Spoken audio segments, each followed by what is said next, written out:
घरवाली अगर hot pizza है तो भाई साली कूल कूल आइसक्रीम है।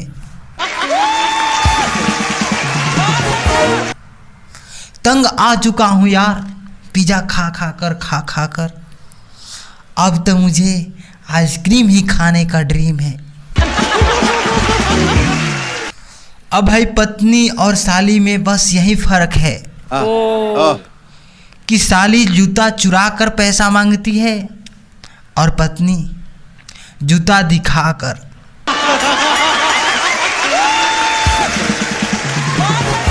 पता है हमने अपने बेटे का नाम जो है बीपीएससी रखा है।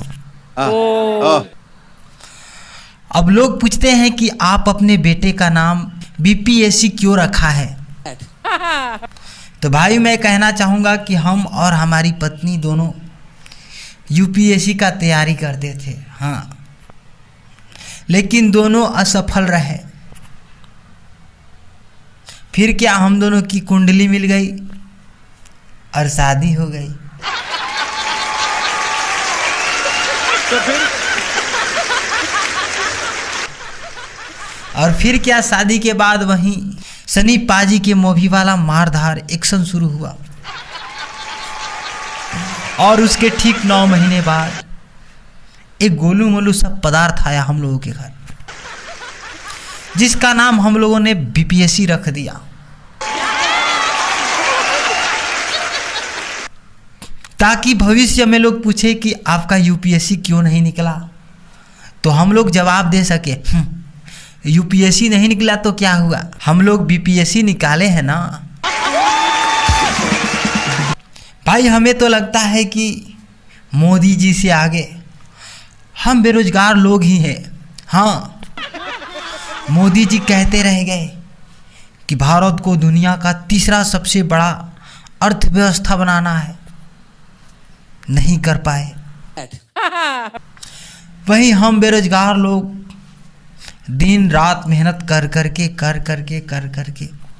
बच्चे पैदा कर करके भारत को जनसंख्या के दृष्टि से पहले स्थान पे लाकर खड़ा कर दिया।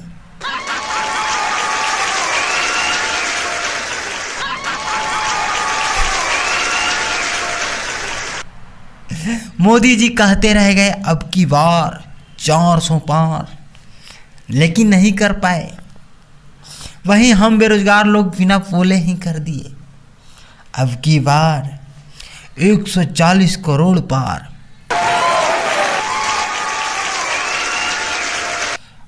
आप सभी से बता दें कि हम बिहार से हैं। हमारे बिहार में बेरोजगारी बहुत बड़ा मुद्दा है, लेकिन हाँ, इस बेरोजगारी में भी हम लोगों का शादी खींच खाच के हो ही जाता है।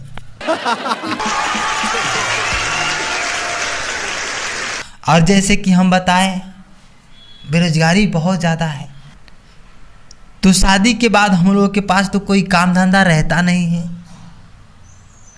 हम लोग सोचते हैं कि चलो बैठा बैठा क्या किया जाए, 15-16 बच्चे ही पैदा कर लेते हैं।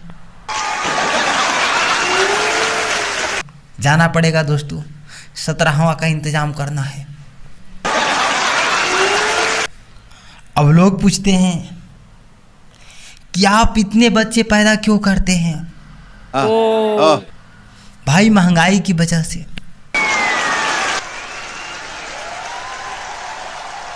फिर लोग पूछते हैं महंगाई में और बच्चों में क्या कनेक्शन है। तो भाई बता दे कि महंगाई इतनी बढ़ चुकी है कि सारा पैसा बच्चों के पालन पोषण में ही उड़ जाता है। साला कंडोम खरीदने तक के पैसा नहीं बचता।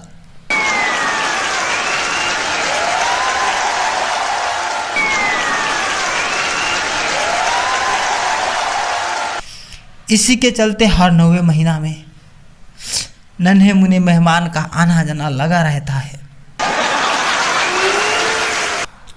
वैसे आप सभी से बता दूं कि मेरा रूस से बहुत पुराना नाता है। हाँ, बचपन में जब भी घर वाले मुझे डांटते थे तो मैं रूस जाया करता था। Oh, no, no, no, no.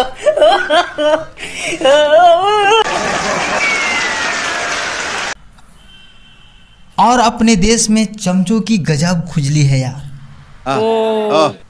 हमला नहीं हुआ तो खुजली, हमला हुआ तो खुजली, हमला बंद हुआ तो खुजली। एक ही बार खुजला लो ना। तो फिर भाई पाकिस्तान के घनघोर धुलाई के बाद बांग्लादेश का बयान सामने आया है। पिताजी हमें ऑपरेशन की कोई ज़रूरत नहीं, हम झंडू बाम लगाने से ही ठीक हो जाएंगे। और सूत्रों के मुताबिक पता चला है कि पाकिस्तान में गजनबी मिसाइल का 13वां टेस्ट भी फेल हो गया।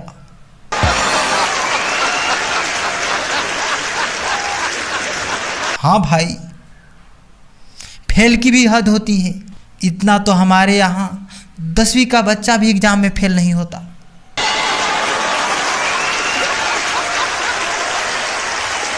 तीन 300 किलोमीटर रेंज वाला 36 किलोमीटर में ही गिर गया। हबीबी ये पाकिस्तानियों ने तो कराची में बैठे बैठे लाहौर को ही ले डूबी। वैसे पूरी दुनिया में पाकिस्तान ही एक इकलौता मुल्क होगा जो लोन लेकर युद्ध लड़ेगा। वैसे पाकिस्तानियों को असली चुना तो इन चाइना वालों ने लगाया। हाँ भाई, डिफेंस सिस्टम के नाम पे खारे पानी को फिल्टर करने वाला मशीन थमा दिया। संस्कृत में एक दोहा याद आ गया, जरा गौर फरमाइएगा। पाकिस्तान की नैया डूबती डूबत डुबंती।